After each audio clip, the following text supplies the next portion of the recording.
at the preliminary meetings of the Convention on Biological Diversity to try and come to an agreement to save nature.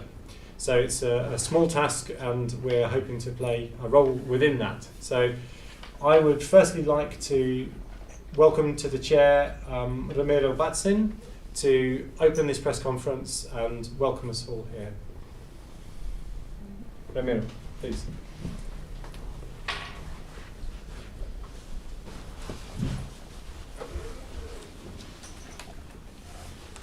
Gracias, buenas tardes, buenos días, buenas noches a cada uno de ustedes. Para el Foro Internacional Indígena sobre Biodiversidad es un gusto y agradecerles por su participación en esta conferencia de prensa, donde los pueblos indígenas queremos plantear nuestras propuestas que hemos venido desarrollando en el marco de las negociaciones, y esto ligarlo a experiencias y aportes que los pueblos indígenas realizan a nivel territorial sobre el tema de la conservación de la biodiversidad. Es importante ver los avances y los retos que tienen en estos momentos las reuniones que se están dando en Ginebra, y cómo estos van a impactar los territorios indígenas, cómo estos pueden impactar de forma positiva o negativa, y es aquí donde el foro plantea que es necesario reconocer los derechos de los pueblos indígenas, derechos territoriales, derechos al consentimiento previo, libre e informado, el tema de los conocimientos indígenas. Son temas fundamentales para que pueda avanzar el tema de la conservación de la biodiversidad, y aquí es fundamental la participación plena y efectiva de los pueblos indígenas, las mujeres y los jóvenes indígenas. Y para esto tenemos hermanos indígenas de las diferentes regiones que nos van a estar mostrando esas experiencias y el por qué debemos incluir los derechos de los pueblos indígenas en el marco del post-2020. Matías Chile, gracias.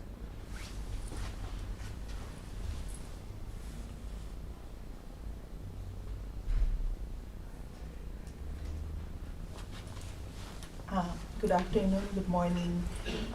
I am Minnie Degawan. I'm Indigenous Kankanae from the Cordillera, Philippines, joining the IIFB in these discussions. And I have been working with Indigenous peoples from different parts of the world. And why is it important that our voices are brought into these international gatherings? While we have been calling for the recognition of our rights, I think we have to go beyond simple recognition. We have to make sure that Indigenous peoples are provided the resources so that we can continue to defend the lands and resources that our lives have depended on. So that is one of our basic demands in this global biodiversity framework, is the inclusion of resources that allows for direct access by Indigenous peoples and local communities, so we can actually implement the goals and implement our program so that the goals of the convention can be met. So.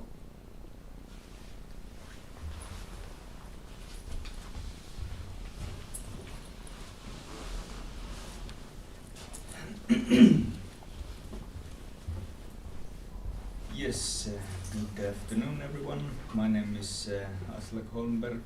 I am joining the IIFB on behalf of the Sami Council, and one of the issues that I've been following are the matters related to customary sustainable use, because it is essential that when taking conservation action, then we'll have to have safeguards against negative impacts towards indigenous peoples as well as local communities. So, for example, I have experiences from back home related to fishing and conservation issues, where in the name of conservation our traditional fishing practices have become illegal. So we are working towards ensuring that there are these safeguards in these targets related to conservation. And just wanted to note that of course we are still working, developing all the targets and goals, but even in the first draft that we had, there were a lot of good parts and good language. So, or it's also a matter of taking what is good there and trying to keep that there. For example, there is language on indigenous people's rights, and that is something that we'll have to ensure that it stays there, and that it is not watered down by references, that they will be respected in relation to national legislation, because often we are in a situation where the national legislation is undermining our rights to our territories, to our customary sustainable use. So that is part of the ongoing work that we have, is ensuring that this language on human rights and indigenous people's rights will be in the final outcome. Yes, that's what I wanted to say.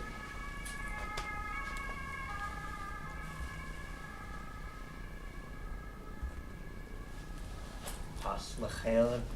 Hello, good day. My name is Aaron Jones from the Tulalip tribes of Washington in the U.S. I'm Snoqualmie, Duwamish, Wenatchee, Malahat, and Cowichan in descent. So I'm a Coast Salish person. And an item I've been following here at SBI 24 has been the marine and coastal biodiversity agenda items.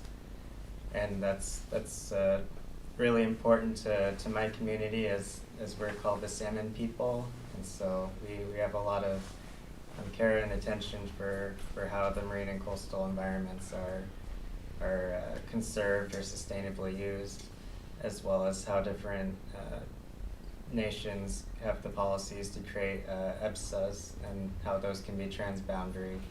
And where my people are located, it's, our relations are cut off by a border between the U.S. and Canada, and so there can be some transboundary concerns of ours in relation to some of our I guess our customary use and fishing of salmon, and how they're taken care of. So that's something I've been following, and today it was going to be pushed to COP15 for substantive negotiations of that text. And so our group is working to make some final edits into those CRPs before they become adopted as L documents by the next substantive plenary here. And another topic that's important that I've been following is the digital sequence information contact group, and that's going to have a lot of future impacts to how we view genetic resources and how those are utilized in many different forums after the CBD makes a recommendation or definition of what DSI is at COP15. So those are, future long-term thinking of how we can, protect our lifeways as indigenous peoples, and ensure that, there's no misappropriations in the future of our associated or embedded traditional knowledge within digital sequence information. But that's what I wanted to share here right now, so thank you.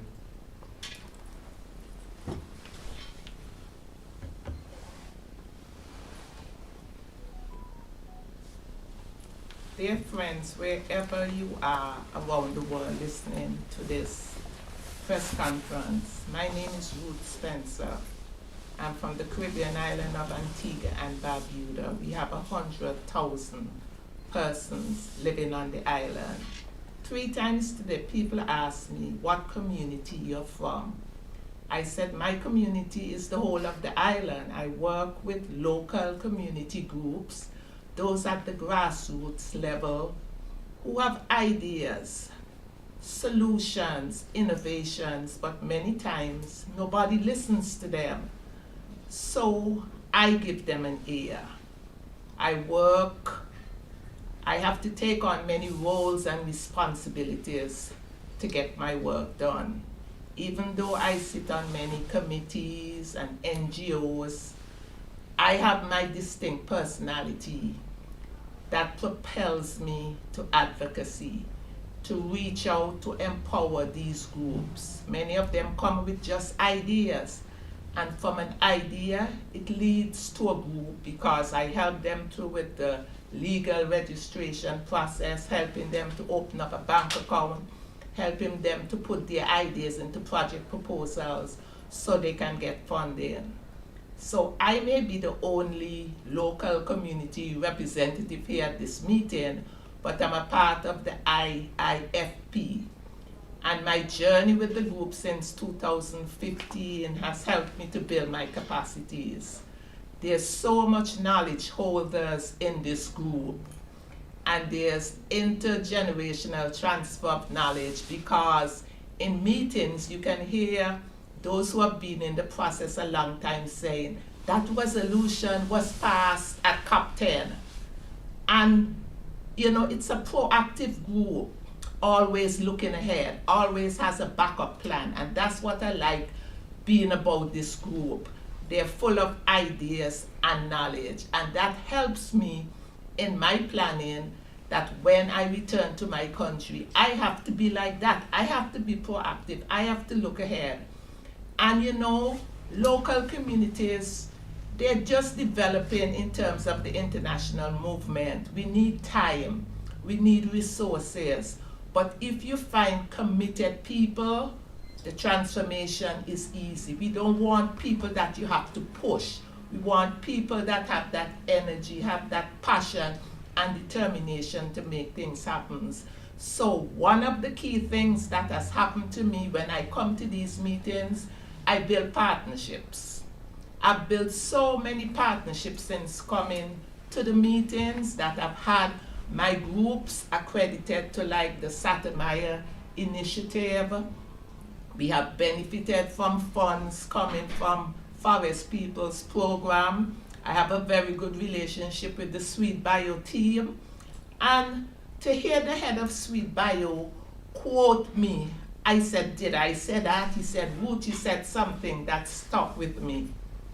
God gave me a voice, and I'm going to use this voice for advocacy, to ensure that the visibility of those groups and persons who are at the bottom, that their visibility is increased. And I do this by writing case studies.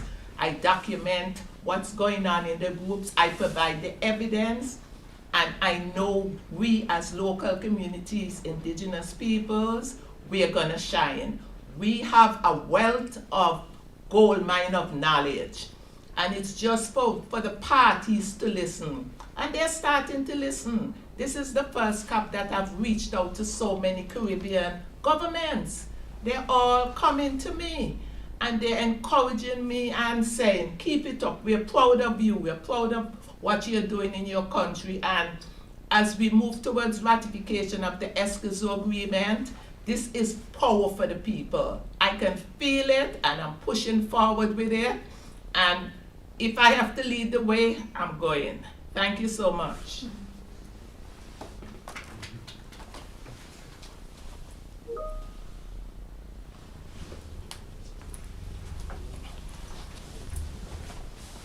Yeah, good morning, good afternoon, everyone. Thank you so much. My name is Carmocho, and I'm from Kenya. I am an indigenous person. I'm Maasai by tribe, and biodiversity means a lot to me. Biodiversity actually means life to me. It means livelihood.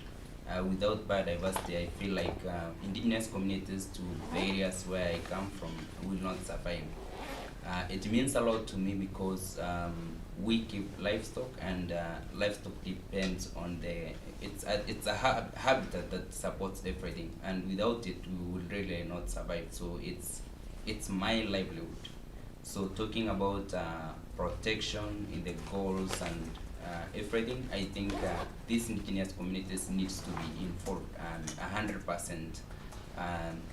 To be involved during the planning processes and at all levels towards the implementation and everything.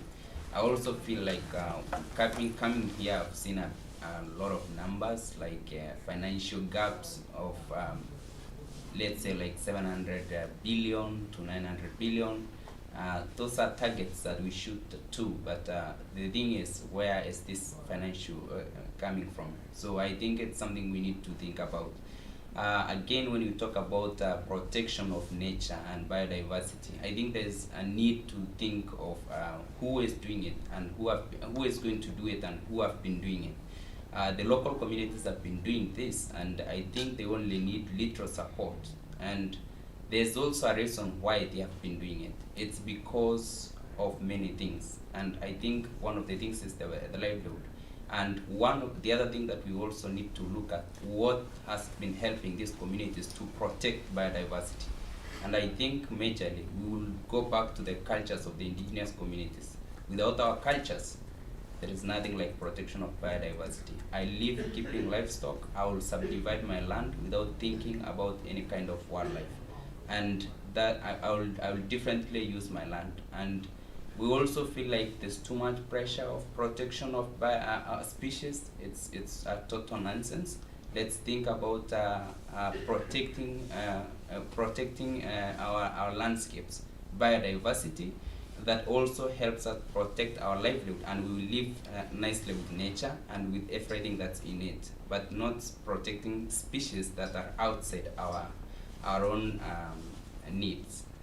The other thing is about financial mainstreaming, like we also needs to think about businesses and investments that are going to this land. We also need to support communities to invest on their lands, not to invest on the community lands. That's also something very different, because I think people are thinking about businesses in community lands, and bringing new people who bring new laws to these communities distracts the kind of lives that they have been living. So I think it's also good to think about who comes there and what laws are they going to bring into these communities. Are they going to distract or no? Thank you so much.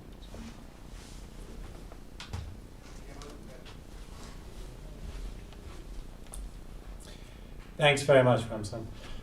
We're going to hand over now to Yesenia, who is joining us online. So thank you very much, Yesenia. Yeah.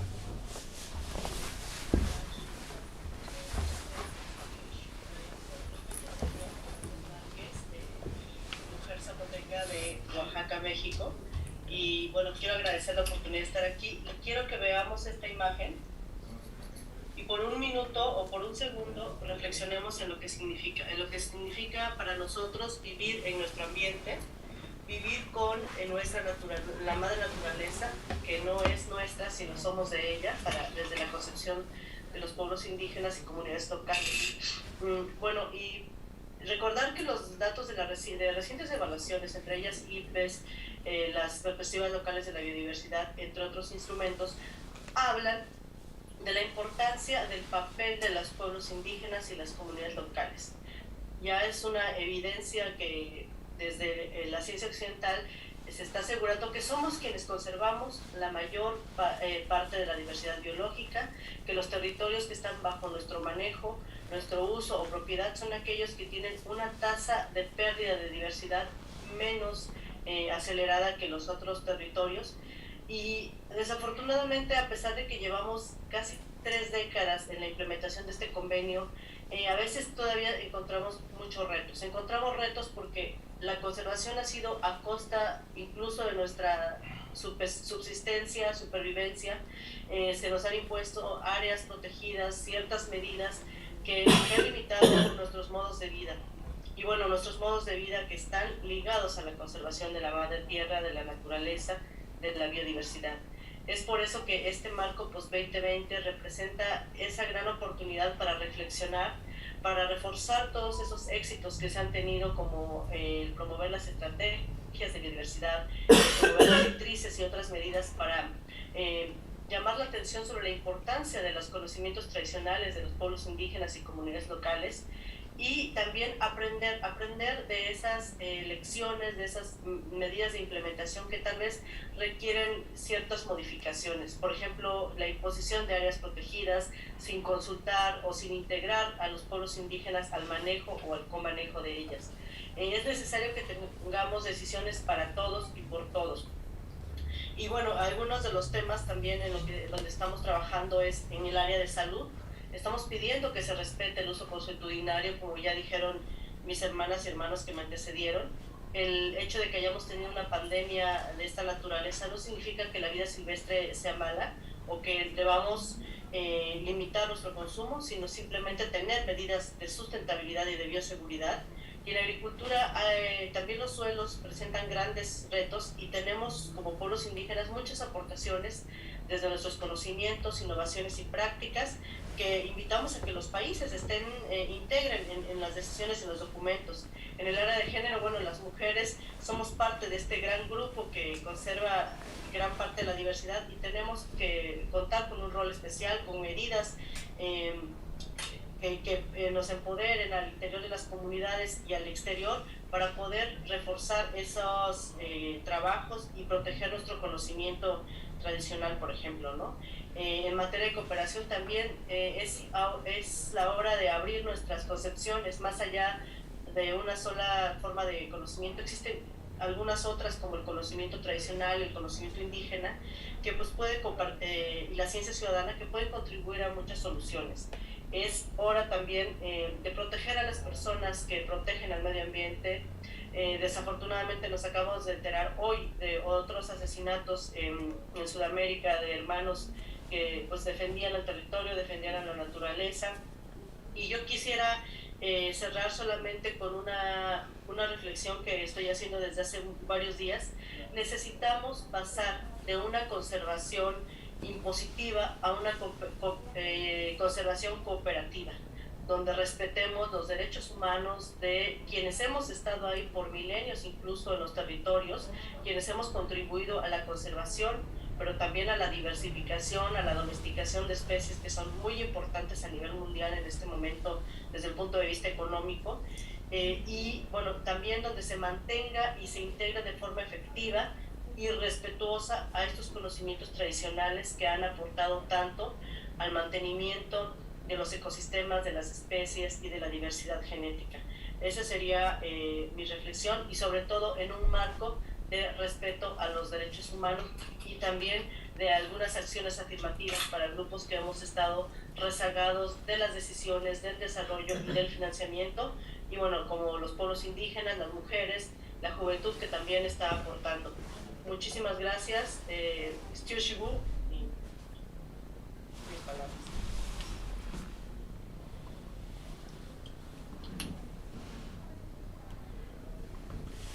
Thank you very much, Yesenia.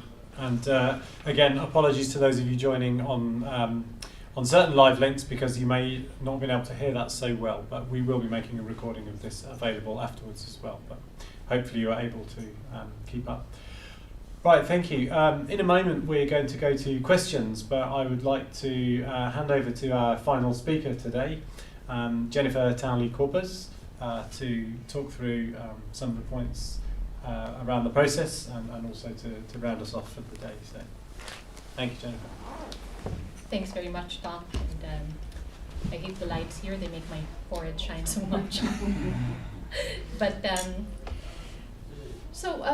this is the second press conference that the IIFB is conducting. At the first press conference, we expressed our hopes for these negotiations. Primarily, we want the human rights-based approach to be mainstream throughout the texts here, and I think to a certain degree we have succeeded. And it's because we've been working well together. We've been taking on roles to complement one another. But so I see the light at the end of the tunnel. There are rays of hope. I don't know how many cliches I can say, but there is existing human rights language in the text now. And I think it's thanks to the hard work of indigenous peoples and our allies. It's day 12 of the negotiations, and I think it's useful to take stock and to take a step back and just, before we drown in all of the text, we just refresh our minds and just think about what is at stake. What is at stake here? What is at stake is the capacity of the planet to support human life. And this cannot be addressed by crafting the smartest targets or by the most beautifully crafted words, if we don't reach out and involve those who have the most stake in preserving the health of the planet. So some people are saying that it's the health of the planet that is at stake, but that's not actually true, because whether or not the humans adhere, in fact, maybe if humans disappear, the planet is going to be better off. But we really need to ensure that the planet is capable of sustaining human life. Now, but for indigenous peoples and local communities, as we pointed out earlier, this is not just a matter of making sure we have this charismatic animal. It's not just about making sure that there is enough money going to developing countries. It's a matter of life and death. Literally, for indigenous peoples, when we protect our lands, we get killed. There was a protest yesterday where we walked around with pictures of those who have died in the course of protecting their territories. So we have to remember, it's a matter of life and death for indigenous peoples. It's also a matter of the survival of indigenous peoples as indigenous peoples, because if you evict us from our land in the name of fortress conservation, you're effectively killing the culture which makes us indigenous. We have to remember this. So we are hoping, really, that all of this good language, this rays of hope, burst out into a full sunshine. We hope that all the texts that have been presented by my brothers and sisters who spoke before me, we hope that they remain in the text. There are some targets where we accept that we cannot put in a full explanation of how to respect indigenous rights. And that's okay. We can have minimalist language in some of the targets, but I think it's very important for guidance notes, for preambles, and for guides on implementation to be very specific about what's needed for indigenous peoples. There needs to be free, prior, and informed consent of indigenous peoples before our genetic resources, our traditional knowledge can be accessed, before anyone can include our territories in protected areas or conservation areas. It's absolutely necessary for a global multilateral system to share benefits from uses of information coming from our territories. And this global multilateral system must prioritize indigenous peoples. And this is the only way, that they can be sure that all of these resources would go to the custodians of nature, and that the resources would go to conservation and sustainable use. That's the most efficient, most effective way. And maybe just to end, we really urge the negotiators to do the right thing. Negotiators will come and go. They may not be around to feel, to be held accountable for some of the decisions that they make today, but they're still part of the human family, and they will feel the effects of wrong decisions in this forum. So we have to protect the lives actually of the generations ahead, and we really urge the negotiators to keep this in mind when dealing with the text, and not to be drowned, in all of these pages, these words, and keep their eye on the prize. And thank you for this opportunity.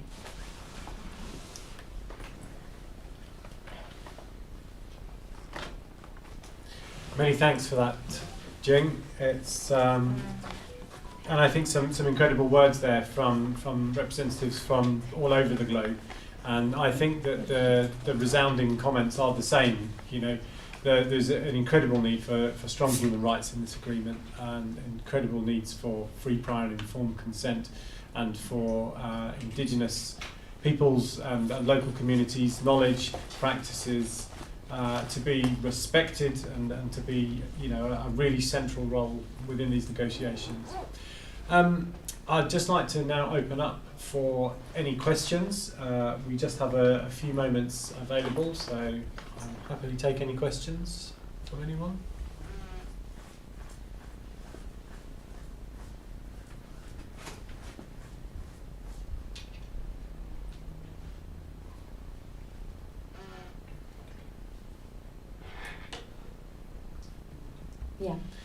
So I'll just take one question from in the room. And sorry, we do have one online as well.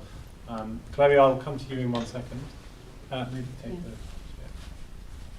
So I just have one question, well, basically two questions to the panelists. What are your hopes and fears out of this negotiation that's currently going on?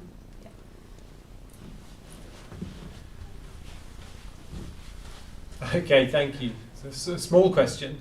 What are your hopes and what are your fears from the negotiations here?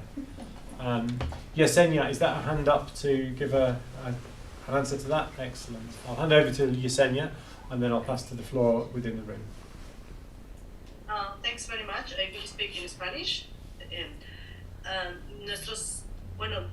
Existen muchos miedos, miedo de que a veces no hay la suficiente entendimiento de otras partes sobre esa importancia de los pueblos indígenas, del miedo que a veces venimos de un proceso de 2 años en los que hemos estado sí en contacto, pero no todavía hay muchas cosas pendientes. Creo que el principal miedo que muchas y muchos tenemos es el tiempo. Como lo dijo hoy el presidente del SOBSTA, tenemos ya 4 meses para arreglar todo antes de la conferencia de las partes, y me preocupa que el tiempo nos haga tomar decisiones pues solo por cumplir. Entonces debemos estar muy alertas para tratar de integrar los temas.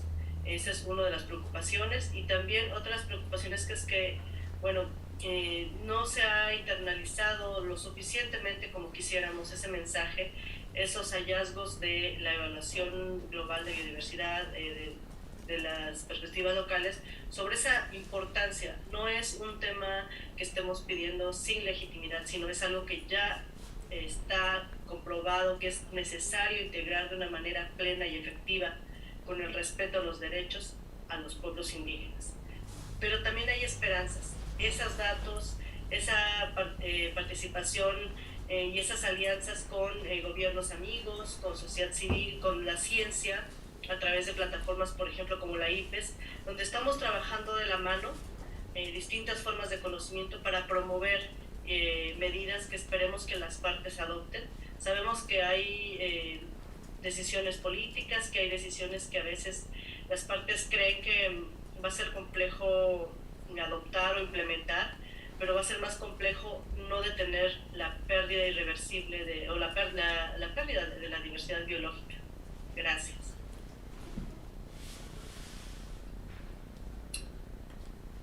Muchas gracias, Yesenia. Would anyone in the room like to? Yeah, please. I have a loud voice. I'd like to invite you. No, please come back. See you online as well. Maybe the fear is that the rights language gets erased. And we've seen this happen many times in many different forums, including the UNFCCC. There was strong rights language in the earlier drafts. And then when you come to the final draft, it disappears. And we've been hearing some previews of that, you know, about some people saying that maybe human rights does not belong in a biodiversity document. So we really urge, you know, anyway, I already said that, but that's a huge fear, because we've heard it already several times, that maybe human is not appropriate here. So we just maybe would like to remind everyone that the Human Rights Council did adopt a resolution on the right to a clean, healthy, sustainable environment. So there is a linkage, and this needs to be recognized. Please.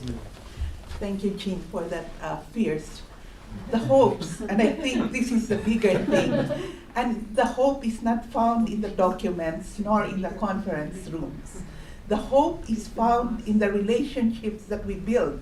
When we come here, we talk with each other.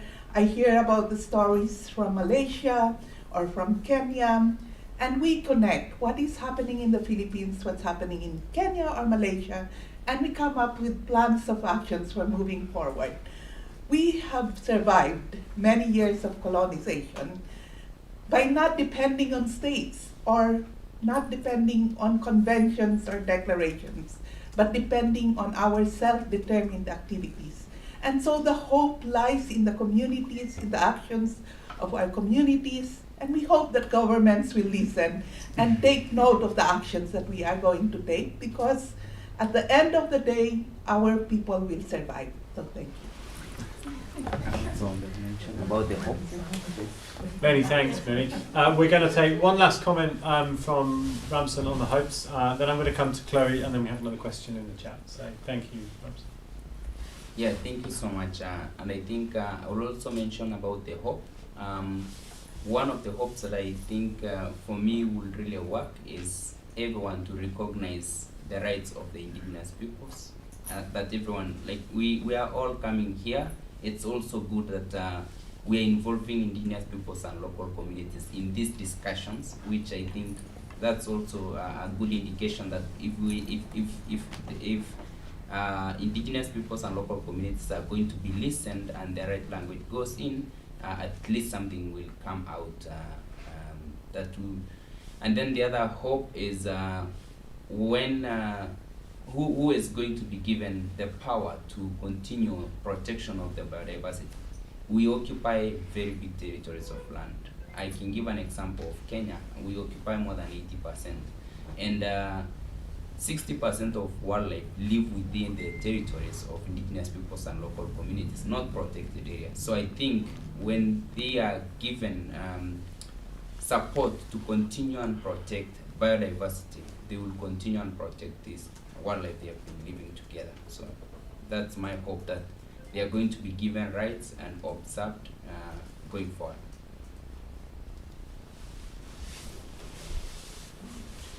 Many thanks, Ramson. I'm going to give the floor now to Chloe Ferrand. Hi, can you hear me okay? We can. Perfect. Thanks, Chloe. Go ahead. Great. Thank you so much for that. That was really great to hear and really useful. So thanks, everyone. I've got a twofold question. The first one is regarding the text.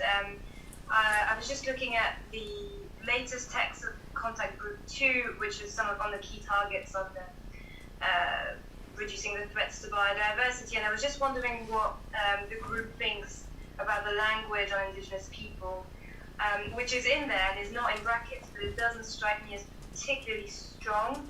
There's words like taking into account or giving effect to the rights of Indigenous peoples. I'm not sure if some could share their views on this. And the second point is reacting to Jennifer's comments about some people saying that maybe rights don't belong into biodiversity documents. You know, who's saying that? And you know, are you able to give us an indication of whether there are some efforts to water down the text, to get this language out of the text, and maybe use, you know, excuses of guidance and annexes and other documents to do so? Thank you. Many thanks, Chloe. And there's a couple of nods in the room. I think, Jennifer, I'm going to invite you up first and answer those in whichever order you prefer. Yes, thanks for the question. Unfortunately, we are under instructions not to broadcast the specifics of what happens during the contact groups. So that includes the documents, the non-papers. That's the reason why they're called non-papers. Because they're not formal papers and they're just used to facilitate discussions within the contact groups. So unfortunately, we cannot go in detail. But to be honest, I forgot the name of the country. So this is the reason why I won't make a good talk show host, because I don't have details. But it's been said several times in many different discussions. You know, it's particularly this human. For example, there's rights, and then we say it's important to specify what kinds of rights. Because in the context, for example, of digital sequence information, genetic resources, traditional knowledge, it could be intellectual property rights or trade rights. And in no case can those rights trump human rights, which is why we want to qualify any mention of rights as human rights, no? So, yes, and then we hear rejoinders that maybe human is not appropriate here. we accept rights, all rights under international law, but maybe not human rights. So I'll leave it at that in very general terms. No, but I'm sorry, but that we cannot comment specifically on the non-paper text.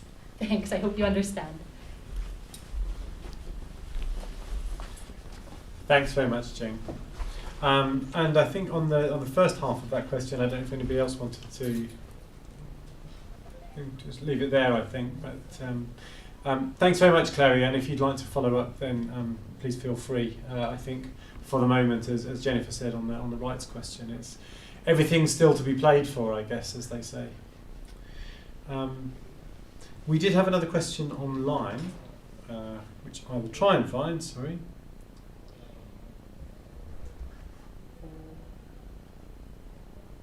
Hang on, sorry. One question from, and forgive me if I'm pronouncing your name incorrectly, from Dimitri Celibas. What have some of the biggest challenges been in trying to integrate these important issues into the negotiations? I'm not sure if, Dimitri, there you wanted to expand on important issues.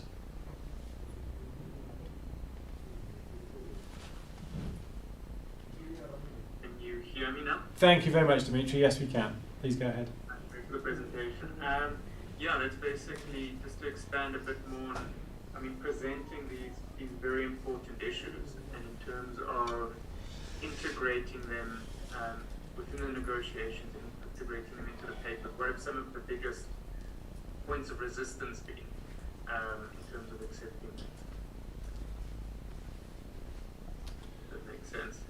Yeah, thank you, Dimitri. I'm looking around the room to see if we have a taker for that question. And the biggest points of resistance? Biggest points of this resistance? It's going to be a very technical answer. It's going to be a very technical answer, I'm sure, Dimitri, but yeah, I think. Okay. Yesenia, did you want to go in there? Okay, I wrote my answer in the chat, but I think one of the main challenges are that not all countries recognize the indigenous peoples, indigenous rights or territories, and sometimes some countries are afraid or to put this in the documents, or sometimes, and other times they just put according with the national legislation. Well, when we say oh, not, and we try to complete following the international laws, legislation, and international obligations. And for me, it's one of the main challenges that we have. Thank you. Well, a lot of the biggest points of resistance or the biggest bottlenecks in the negotiations here have nothing to do with indigenous peoples, actually. Whether there's a question of whether we need to move quickly or not in establishing a global multilateral benefit sharing system. There's the question of whether or not it should be the GEF under resource mobilization that should continue as the financial mechanism, or should there be a new global biodiversity fund. But I think we get caught in the crossfire, for example, because the conversation focuses so much on whether a new financial mechanism should be set up or not. Our demand for direct access of indigenous peoples to resources, to financial resources, gets drowned. No, so this is why we have these these press briefings, actually, so that we make sure that our voices don't get drowned in this fighting between the parties. We also have mainstreaming, which is also how do we make sure that indigenous peoples are there every step of the way. And the proposal was to just have this covering statement and maybe remove all mentions of rights in the specific targets. But we're glad that that's not happening now. The negotiators are choosing to go with the science, showing that indigenous people should be full partners. So again, we're there currently, and we hope that we stay there. Yeah. Many thanks, Jennifer, there. And on that final closing point, I think we're going to close. We are, as mentioned, still... Chloe, I think, sorry, we are going to have to close this now. I've seen a question appear in the chat there. If you'd like to follow us up with this straight afterwards, we'll come back to you on that one. But yeah, as Jennifer said and as others have said, the negotiations continue here in Geneva. They will be ongoing for the next few days, and it's coming close to the wire. So yeah, we're going to let these good people get back to the negotiations. My contact details and those of others are in the press release. You can also contact us through details here on this Zoom channel, which will be put into the chat now. I think someone's about to put my email address into there. So if you'd like to follow anything up, all of the panel speakers are available for further comment following this session. So please do follow up with us. Please do email me. Please do message us, and we'll get back to you as soon as we can. Very best wishes to you all. Very best wishes for the rest of the negotiations, and we will see you again soon. Thank you. Thank you.